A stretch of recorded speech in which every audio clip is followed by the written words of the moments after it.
صحابہ کرام دیکھو، پہلے جب تک اسلام نہیں تھا تو کسی نے گھوڑے نے پانی پہلے پلا دیا نا اپنے گھوڑے کو، تو اس پہ لڑائی شروع، تم نے پہلے پانی کیوں پلایا، پھڈا شروع. اونٹ نے پہلے پانی پی لیا تو تم نے کیوں پیا، تمہارے اونٹ نے کیوں پیا، جب میں ہوں تو میرا اونٹ پہلے پیا. اس پہ لڑائی شروع، پھڈے بازی، قبائلی جنگ، قتل و غارت، یہ ہوتا تھا.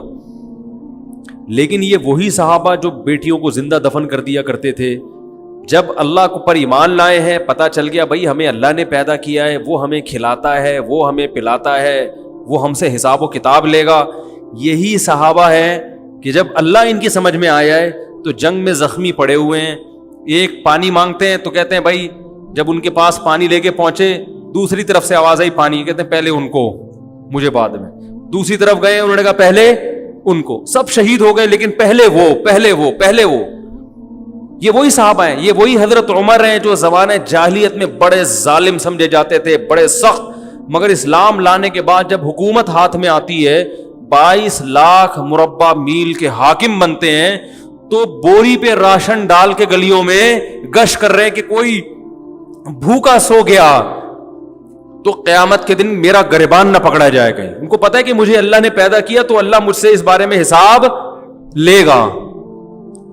ان کو پتا ہی ہے کہ اللہ پوچھے گا.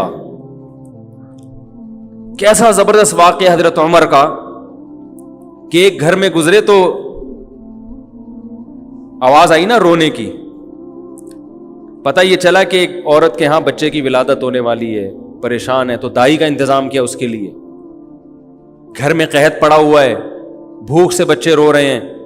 حضرت عمر رضی اللہ تعالیٰ عنہ گئے اور بورے پہ جو ہے نا راشن اور کھانا وانا لے کر گئے. تو مجھے یہ جب پورا واقعہ میں سنتا ہوں، مجھے اتنا میں جذباتی نہیں ہوتا، لیکن اس واقعے کا جو آخری جز ہے نا وہ انسان کو جذباتی بنا دیتا ہے. یہاں تک بھی ہو گیا بھائی ٹھیک ہے، کسی کو بھوکا دیکھا تو اپنی جو ہے نا وہ اپنے کندھے پہ بوری رکھ کے کھانا رکھ کے. خلی امیر المومنین 22 لاکھ مربع میل کا حاکم، اتنا بڑا، اور جس کے روم اور فارس کی سلطنتیں کانپتی ہیں اس کا نام سن کے، گھبراتی ہیں کہ یار بہت طاقتور ہے. وہ خالد ابن ولید رضی اللہ تعالیٰ عنہ کو کسی روم کے بادشاہ نے پیغام بھیجا کہ بھائی تم لوگ پتہ نہیں کیا تلوار لے کے لوٹ مار میں نکلے ہوئے. اس کو نہیں پتا تھا یہ کیا کیوں لڑ رہے ہیں. اس نے کہا بھائی دیکھو، تمہیں اگر تم لوگ عرب لوگ ہو نا، تمہارے پاس کھانے وانے کو نہیں ہے. وہ تو ریگستان تھا کچھ، اب بھی وہ تو پیٹرول پیدا ہو گیا، ورنہ وہاں پگتا کچھ بھی نہیں ہے اب بھی. تو اگر تمہیں کچھ خوراک چاہیے، کھانا چاہیے تو ہم روٹی کا انتظام کر دیتے ہیں، پینا چاہیے تو پانی کا انتظام کر دیتے ہیں، کوئی لائن وائن بچھا دیں گے آپ. خالد بن ولید نے فرمایا ہم نے سنا رومیوں کا خون بہت لذیذ ہے، ٹھیک ہے نا، وہ چاہیے ہمیں. یعنی اس کو یہ تانا دیا کہ ہم تم سے بھکاری ہیں جو ہم روٹی کے لیے جنگ لڑ رہے ہیں. روٹی کا وعدہ اللہ نے کیا وہ پورا کر دے گا. ابھی تو ہمارا ویژن ہی چینج ہو گیا، روٹی پانی ہمارے مسائل رہے نہیں ہیں. حضرت عمر رضی اللہ تعالیٰ عنہ نے یہ پورا واقعہ بڑا دلچسپ ہے. ان کے لیے کھانا پینا لے کر گئے تو جب کھانا لگایا نا تو حضرت عمر کے خادم نے کہا چلیں بس دے دیا کھانا. انہوں نے فرمایا نہیں. کیسا اللہ نے دل بنایا نا. انہوں نے حضرت عمر نے فرمایا میں نے ان کو بھوک سے روتے ہوئے دیکھا ہے، اب میں ان کو کھانا کھاتے ہوئے بھی دیکھنا چاہتا ہوں. کچھ کھانے، حالانکہ خود تھوڑی کھا رہے ہیں وہاں کھڑے ہو کر، کھاتا ہوا دیکھنا چاہتا ہوں. خوش ہو رہے ہیں غریب کو کھاتا ہوا دیکھ کر. کیسے سخت دل تھے اور اللہ نے کیسا نرم دل بنا دی. بھائی کھانا پہنچا دیا نا، بس اب چلیں. نا نا نا نا بھائی، کھانا پہنچا کے کیسے چلے جائیں؟ اب ان کو کھاتا ہوا تھوڑی دیر، کچھ دیر کھاتا ہوا دیکھ کے خوش تو ہونے دو. حضرت عمر کو کھانا کھانے سے اتنی خوشی نہیں ہوتی جتنا ان کو کھاتے ہوئے دیکھ کر خوش ہو رہے ہیں. تو یہ کوئی پاور تھی، کوئی کیا نبی صلی اللہ علیہ وسلم نے حضرت عمر کے سر پہ تلوار رکھ کے یہ سکھایا تھا ان کو کہ تم ایسے حکومت کرنا ہے؟ یا کوئی اس وقت اقوام متحدہ بنی ہوئی تھی کہ جو ممالک اپنی رعایا کا خیال نہیں کر رہے تو اقوام عدالت میں یا بین الاقوامی عدالت میں ان کے خلاف کیس ہو جائے گا؟ کوئی تھا ایسا؟ یا حضرت عمر کو یہ ڈر تھا کہ اگر میں نے ایسا نہیں کیا تو رعایا میرے خلاف کھڑی ہو جائے گی؟ وہ تو ایسی پاورفل حکومت، کوئی بغاوت کا دور دور تک بھی خطرہ نہیں تھا. اللہ کا خوف کہ جس خدا نے مجھے حکومت دی ہے، ایحسب الانسان ان یترک سدی، اللہ نے قرآن میں کہہ دیا ہے کہ تم یہ مت سمجھو کہ بیکار چھوڑ دیے جاؤ گے، ہر عمل کی ریزن بیان کرنی پڑے گی کہ اے عمر، اگر آپ کی رعایا میں ایک گھر بھوکا تھا آپ کو پتہ نہیں چلا تو اس کی ریزن بیان کریں کہ آپ کو پتہ کیوں نہیں چلا، اور اگر آپ کو پتہ چل گیا تو اس کے گھر میں کھانا پہنچانے کا انتظام کیوں نہیں ہوا، یہ بھی ایک عمل ہے نا، اس عمل کا جواب دیں۔ حضرت عمر کے پاس اس کا جواب نہ ہوتا، اس لیے کندھے پہ راشن ڈال کے لے کے جا رہے ہیں۔ آپ حکمرانوں کو برا بلا کہتے رہو، یہ ایسے یہ ویسے، یہ یوں یہ یوں، تو بھائی وہ بھی اور ہم سب ایک ہی جیسے ہیں، ہم کون سا اپنی ذمہ داری پوری کر رہے ہیں؟ آج مثالیں دی جاتی ہیں، حکمرانوں کو شرمندہ کیا جاتا ہے حضرت عمر کی مثالیں دے کے، دیکھو وہ ایسے تھے تم ایسے، وہ ایسے تھے تم ایسے۔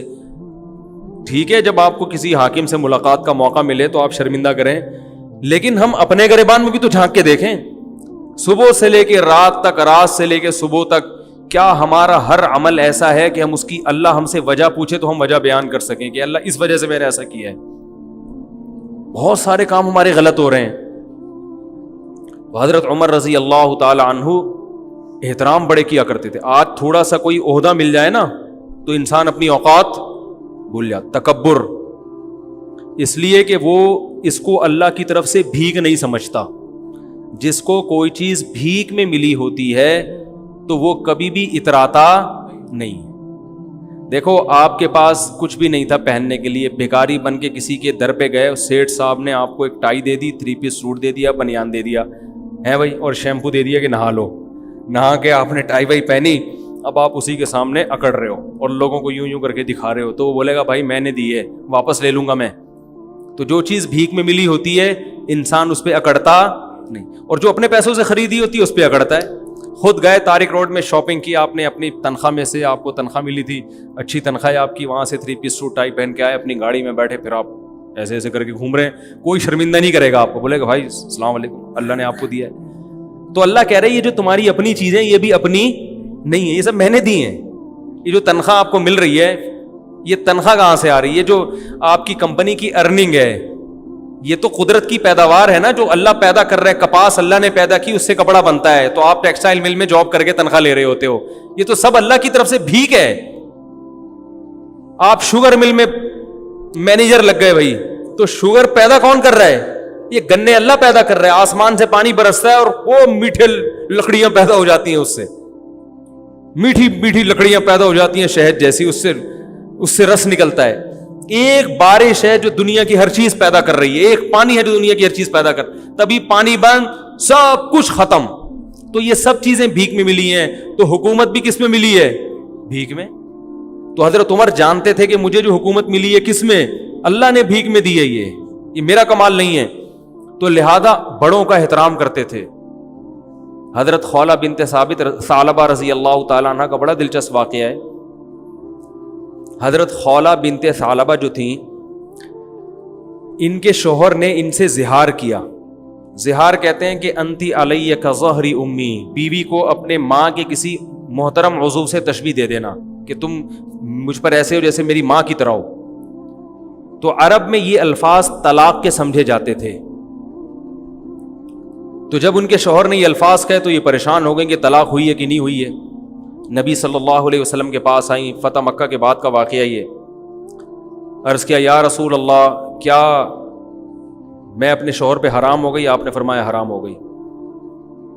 وہ بار بار اللہ کی طرف دیکھتی کہ اللہ کوئی صورت پیدا کر دے، چھوٹے چھوٹے بچے بھی تھے، شوہر سے بہت محبت بھی تھی، پھر جاتی پھر واپس آتی، یا رسول اللہ، جیسے لوگ طلاق دیتے ہیں نا بیوی کو، تو پھر عورتیں بھی آتی ہیں، مرد بھی آتی ہیں، مفتی صاحب 3 دے دی ہیں کچھ تو ہمارے نبی بھی ہمارے نبی کیا کہہ رہے تھے کہ طلاق یعنی نکاح ختم، حرام ہو گئی ہو ہمیشہ کے لیے۔ اس لیے کہ آپ اپنی طرف سے، تو مفتی بھی اپنی طرف سے کچھ نہیں بتا سکتا۔ جب بار بار آئیں اور آسمان کی طرف دیکھتی تو اللہ نے آسمان سے آیتیں نازل کی۔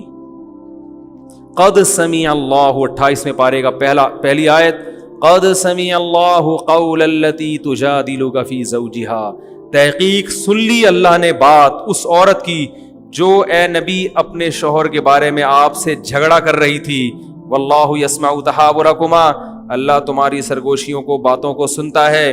اور پھر اللہ نے آیتیں نازل کی، والذین یظاہرون منکم من نسائہم، جو لوگ اپنی بیویوں کو ماں کے کسی عضو سے تشبیہ دے دیں، اظہار کریں، تو اس طرح کہنے سے ان کی بیویاں حقیقت میں ماں نہیں بن جاتی. یہ طلاق کا جملہ نہیں ہے، نہ اس سے طلاق ہوگی نہ بیوی حرام ہوگی، لیکن یہ بری بات ہے. تو بری بات کی سزا یہ ہے کہ جو شوہر ایسا جملہ کہے گا تو وہ بیوی کے قریب نہیں جا سکتا جب تک کہ ایک غلام کو آزاد نہ کر دے. اور جس میں غلام کی طاقت نہیں ہے وہ 60 روزے لگاتار رکھے. جو 60 روزے بھی نہیں رکھ سکتا، کمزور ہے، بیمار ہے، تو وہ 60 مسکینوں کو 2 ٹائم کا کھانا کھلائے، اس کے بعد بیوی کے پاس جا سکتا. تو اللہ نے آیتیں نازل کی. کیا خیال ہے بھائی؟ اب آیتیں نازل ہونے کا آپشن، اس لیے 3 طلاقیں دیں تو وہیں بیٹھ کے بس سمجھ جائے گا کہ بیوی حرام ہو گئی ہے. ٹھیک ہے نا؟ اب آ کے مفتی کو تنگ نہیں کوئی گنجائش، پھر ادھر سے آ کے فتوے آج کل مارکیٹ میں اویلیبل. اور میں بتاتا ہوں اہل حدیث علماء کا میں احترام کرتا ہوں، لیکن 3 طلاق کے مسئلے میں ان کی رائے 100% غلط ہے، بالکل قرآن و حدیث سے متصادم، اجماع امت کے خلاف ہے. اس لیے ان کے فتویٰ سے بیوی حلال نہیں ہوگی. خود اہل حدیث کے لیے بھی اس فتوے پر عمل کرنا جائز نہیں ہے.